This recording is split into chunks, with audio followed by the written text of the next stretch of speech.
classes moyennes ont été les vaches à lait de la République. Les inégalités qui peuvent conduire progressivement à l'écrasement de la classe moyenne. Merci de nous retrouver, c'est la nouvelle bombe de Jérôme Fourquet, comme le titre l'hebdomadaire Le Point. Dans une étude pour la Fondation Jean Jaurès, le politologue montre comment et pourquoi la classe moyenne est en train de s'effondrer, d'où en partie les populismes, d'où en partie les gilets jaunes. Et c'est cette analyse qui va de Lidl en passant par le smartphone et le Bon Coin que nous allons découvrir. Que nous apprend cette étude ? Eh bien que c'est la fin d'un rêve, celui des 30 Glorieuses, où la société de consommation était pleine de promesses et la classe moyenne n'aspirait qu'à s'étendre et à s'enrichir. À l'époque, Valéry Giscard d'Estaing estimait même que 2 Français sur 3 appartenaient à cette classe moyenne. Une classe sociale qui était au centre de toutes les attentions, des hommes politiques bien sûr, mais aussi des publicitaires. Chaque foyer se devant d'avoir son aspirateur, sa machine à laver, son foyer douillet. Et pour toute une partie de la classe moyenne, ce rêve s'est brisé, c'est ce que montre votre étude. Alors, qui est concerné ? Eh bien, ce sont surtout les Français qui ont été touchés de plein fouet par la désindustrialisation. Ce sont souvent des Français qui travaillent dans des secteurs liés à la logistique et au transport, des caristes, des préparateurs de commandes, des livreurs, mais aussi des chauffeurs routiers. Les femmes, elles, sont souvent femmes de ménage, assistantes maternelles, aides-soignantes, salariées dans des EHPAD. Autre caractéristique de cette classe moyenne, ce sont aussi des Français très dépendants à la voiture. En 1975, ils étaient 44% des Français actifs à travailler hors de leur commune de résidence. Regardez, ce chiffre a explosé, il est passé à 64% en 2013 et la distance parcourue, elle, a doublé de 7 km parcourus en moyenne en 1975 à 15 km en 2013. Là, on est au cœur de la problématique des gilets jaunes. Effectivement. Alors, on sait que les salaires, globalement, ils n'ont pas vraiment baissé toutes ces années, ces dizaines d'années précédentes, que les revenus se sont à peu près maintenus. Alors, pourquoi et comment expliquer ce décrochage, Jennifer ? Alors, 3 explications. La première explication, elle est sociologique. C'est le taux de divorce qui n'a cessé d'augmenter. Ça concerne aujourd'hui 45% des mariages en France. Et ça explique eh bien, qu'il y ait de plus en plus de familles monoparentales.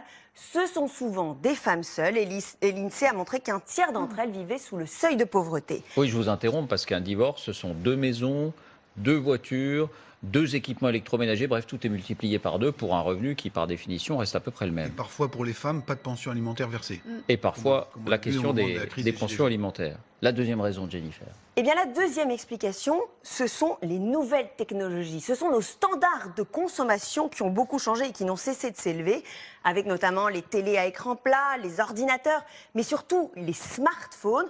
On sait que les Français dépensent en moyenne 326 € pour acheter un smartphone et que l'abonnement téléphonique, c'est en moyenne 18 € par mois. Et on peut considérer que c'est devenu un besoin primaire d'avoir un téléphone de ce genre, parce que sinon, on est largué, on n'est plus en communication avec le reste, avec les autres.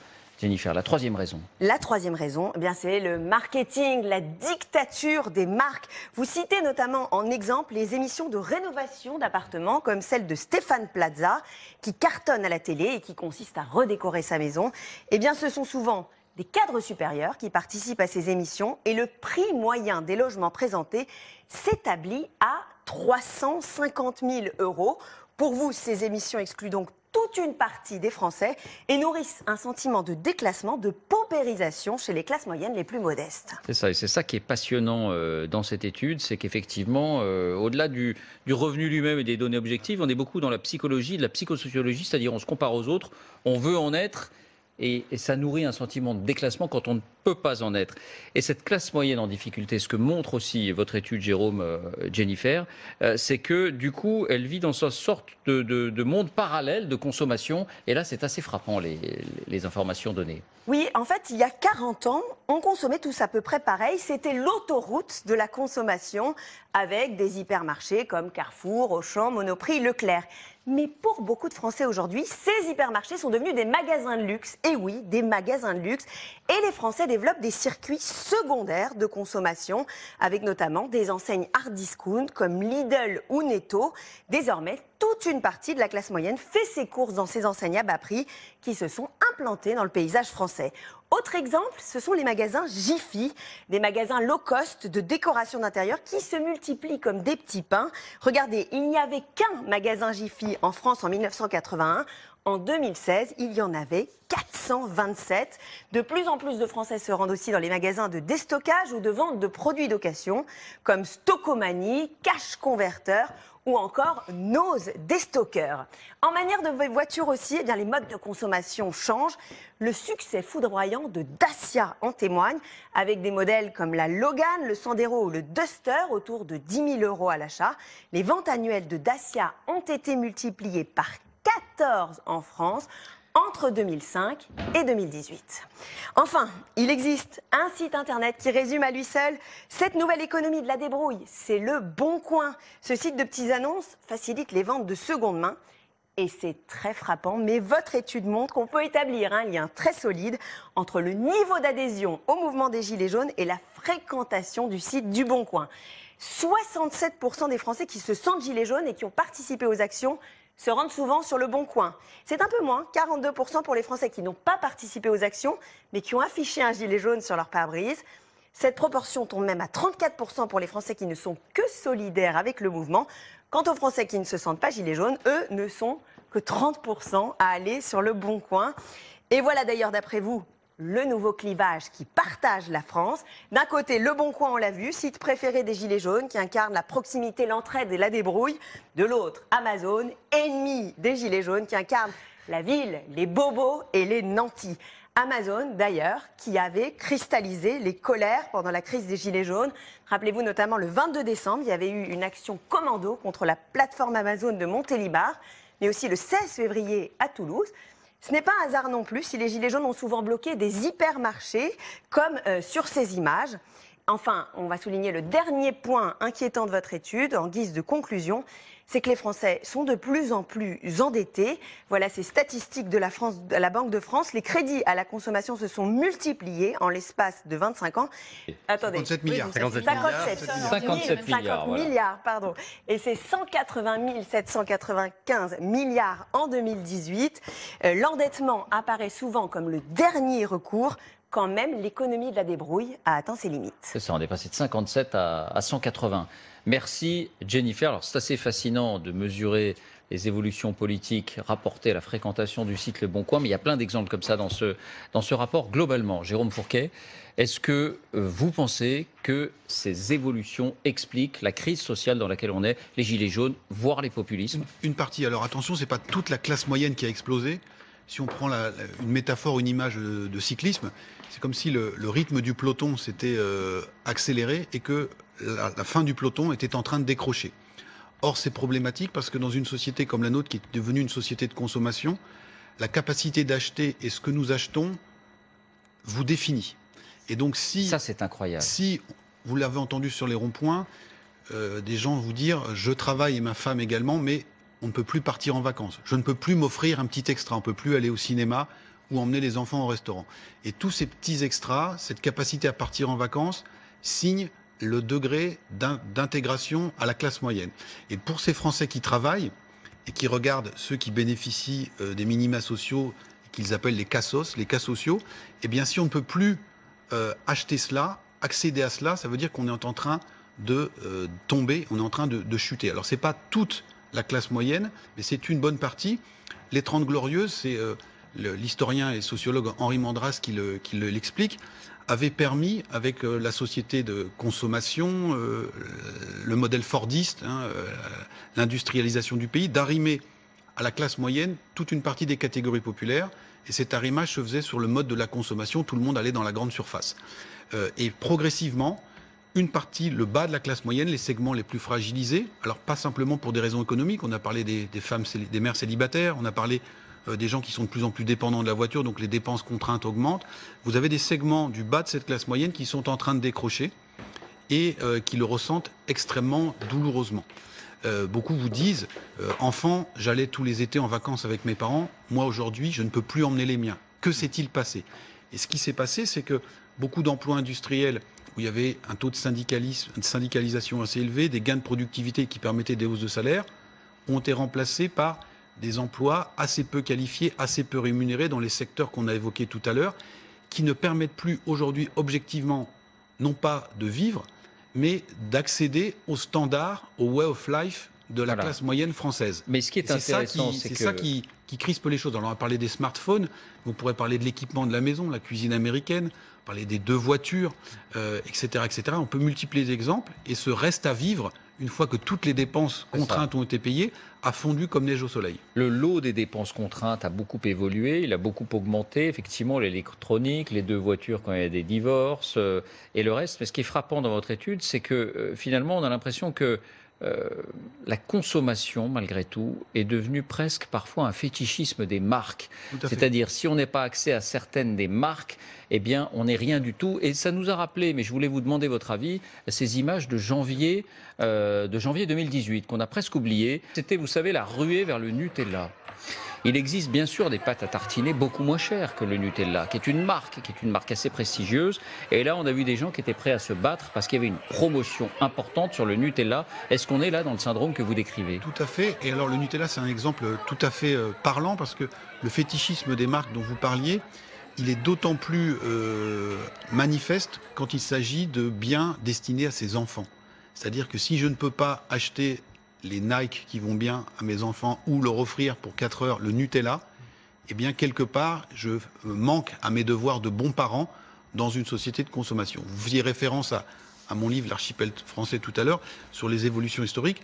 J'ai un des chapitres, je dis, nous sommes passés de la messe dominicale au dimanche chez Ikea, en l'espace de 50 ans. Et donc, ce poids de cette consommation est devenu tout à fait importante. Alors, beaucoup de Français très pragmatiques de ces milieux ont développé des stratégies de débrouille pour, avec le budget contraint qui est le leur, essayer de se maintenir dans le peloton. Et c'est-à-dire que, par exemple, on va aller faire ses courses chez Lidl pour toute une série de produits, mais on va garder un budget pour s'acheter l'iPhone ou les Nike, c'est-à-dire qu'on arbitre en permanence. On va aussi aller sur le Bon Coin, on va acheter une voiture, la deuxième par exemple, comme une voiture Duster ou Logan, qui, on le rappelle, était pensé par les stratèges de la marque aux losanges, Renault, pour aller conquérir les pays émergents. Aujourd'hui, c'est la 3e marque de voiture la plus achetée en France. Donc on voit bien le retournement de situation. Je voulais juste montrer l'extrait d'article du journal Le Monde qu'on voyait, qui était très frappant aussi, puisque c'était au cœur de la crise des Gilets jaunes. Et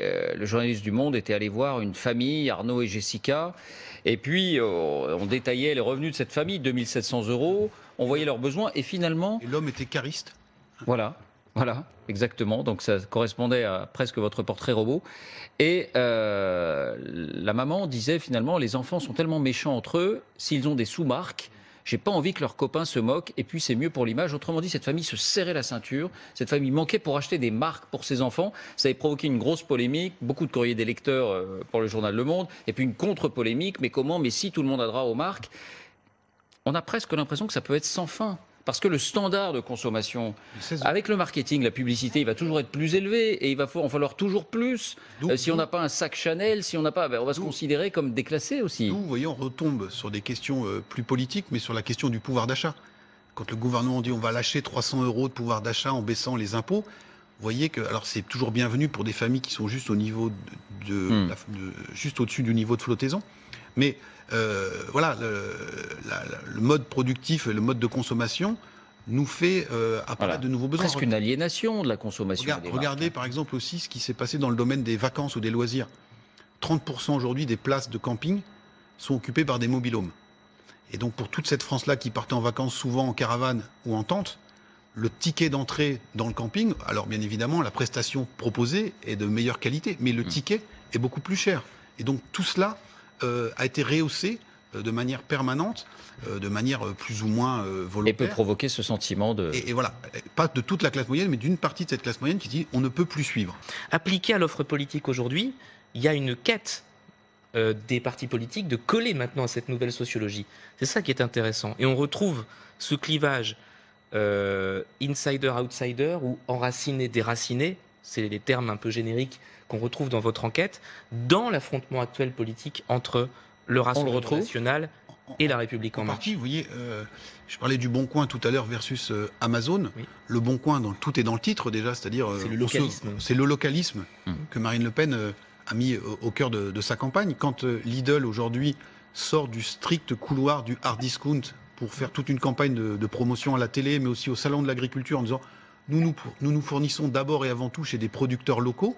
On a aussi toute une idéologie qui est sous-jacente, contre, on l'a vu au moment des Gilets jaunes, beaucoup de gens dans les catégories populaires qui sont effectivement dans cette société de consommation et qui veulent en être, mais qui regardent aussi avec beaucoup de colère et de méfiance la grande distribution qui est accusée de faire des marges très importantes, de proposer ou de suggérer des besoins superflus et de creuser du coup ces écarts. Romain. C'est une étude absolument magnifique de choses qu'on a eu du mal à expliquer pendant toute cette crise des Gilets jaunes.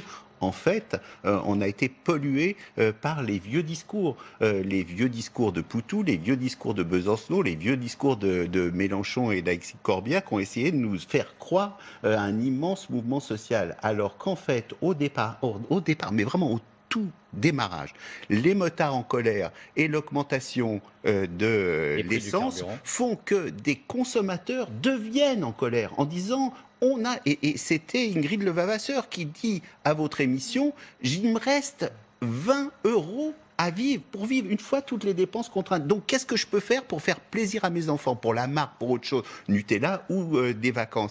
Il y a dans cette étude la façon dont vous reliez les ronds-points, le Bon Coin et quelque chose que vous dites qui est les deux ronds-points zéro, c'est-à-dire le système de fonctionnement par les réseaux sociaux qui fait qu'il n'y a plus aucun intermédiaire. On n'accepte plus du tout et on veut être aussi riche que les autres, aussi bien que les autres. C'est-à-dire que le rêve de Giscard d'Estaing, grosso modo, il est détruit. Il s'auto-détruit, mais en fait, vous le dites, vous l'avez dit là dans la discussion, ce n'est pas toute la classe moyenne. L'ensemble de la classe moyenne reste un modèle et donc c'est ressentiment, méchanceté, haine, virulence, mais la haine qu'on a vue sur Paris, la haine qu'on a vue à brûler les bagnoles parce que c'était des riches, parce que c'était des maisons tout le 8e, tout le 16e, la façon dont les vitrines sont cassées, il y a une haine, en disant c'est des choses qu'on ne peut pas obtenir. Et la société fait qu'on est déclassé et qu'on ne les obtiendra pas. On ne peut pas obtenir alors même que nous travaillons. Oui. C'est ça, parce qu'on dit, et c'est aussi un autre élément, on dit pourquoi les banlieues ne sont pas rentrées dans ce mouvement, parce que beaucoup de gens en banlieue sont déjà depuis longtemps dans l'intégration, ils ont intégré le fait que la société de consommation, il n'y avait pas accès. Alors que cette France-là, elle est en train de prendre conscience que son accès est de plus en plus mis en question ou problématique. Et c'est ça qui, comme la consommation a pris une part psychologiquement très importante dans notre Oui, alors société, quand vous dites psychologiquement très importante, il me semble que beaucoup de choses sont là.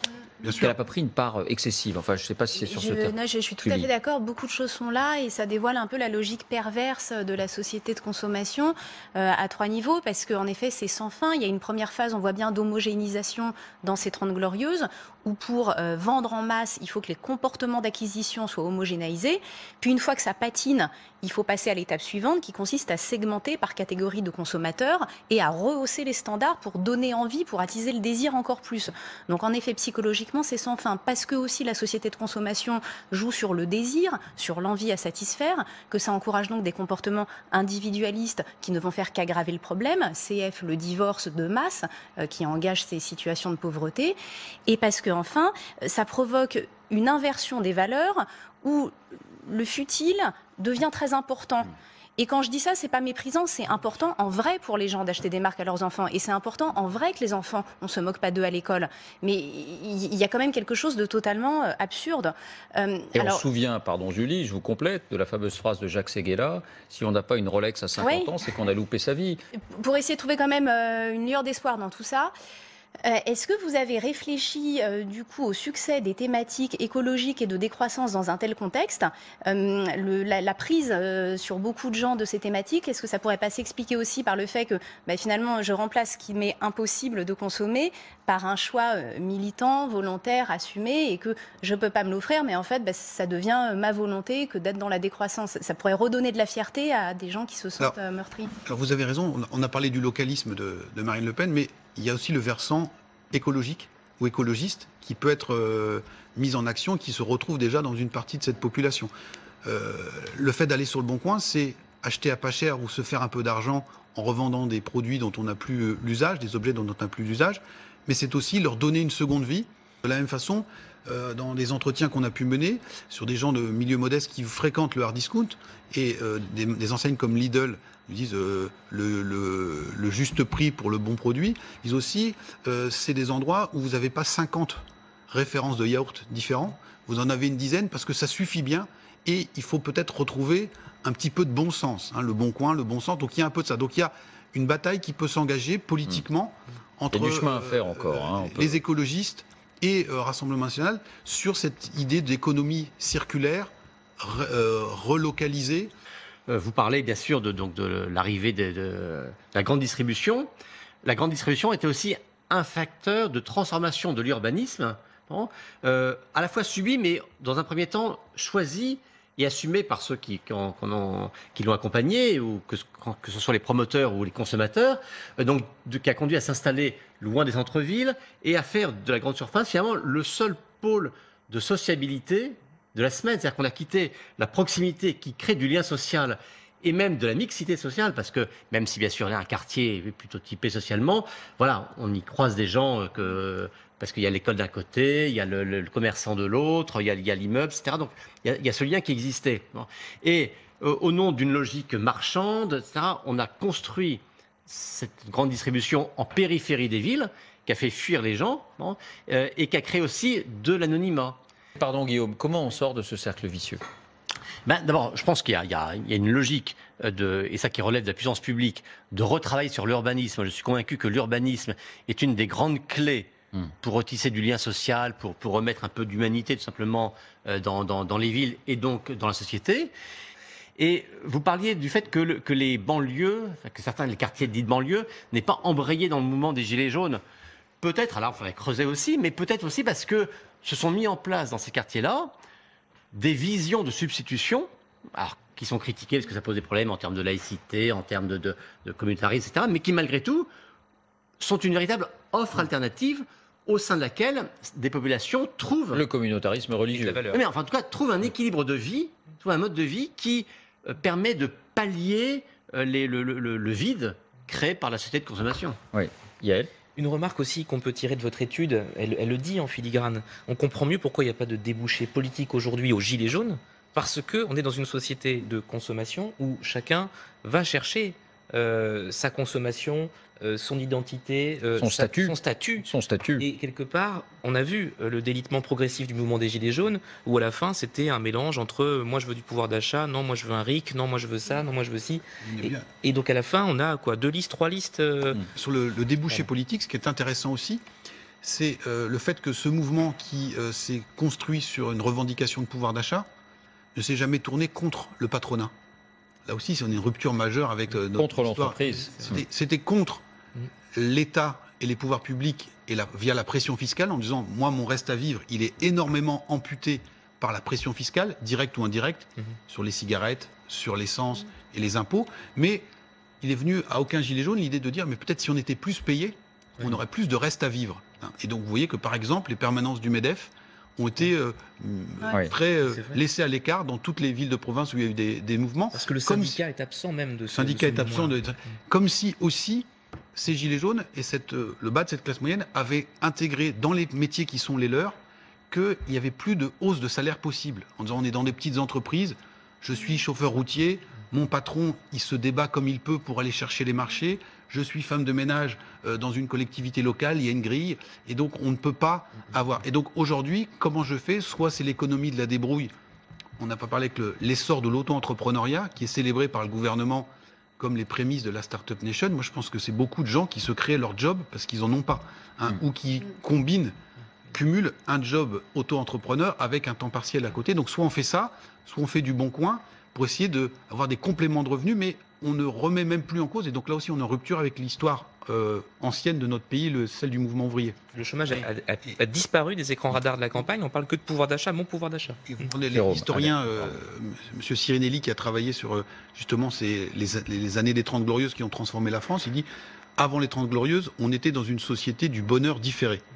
Chez les cathos comme chez les communistes, en disant, il faut semer avant de récolter et demain sera meilleur que... Et on est aujourd'hui passé à ici et maintenant tout de suite. Et ça change énormément la donne. Alors, je pense qu'on ne reviendra pas dessus. Donc, on peut essayer éventuellement de proposer des récits ou des projets qui permettent de ralentir quelque peu, mais c'est quand même une tendance assez profonde et de grande ampleur.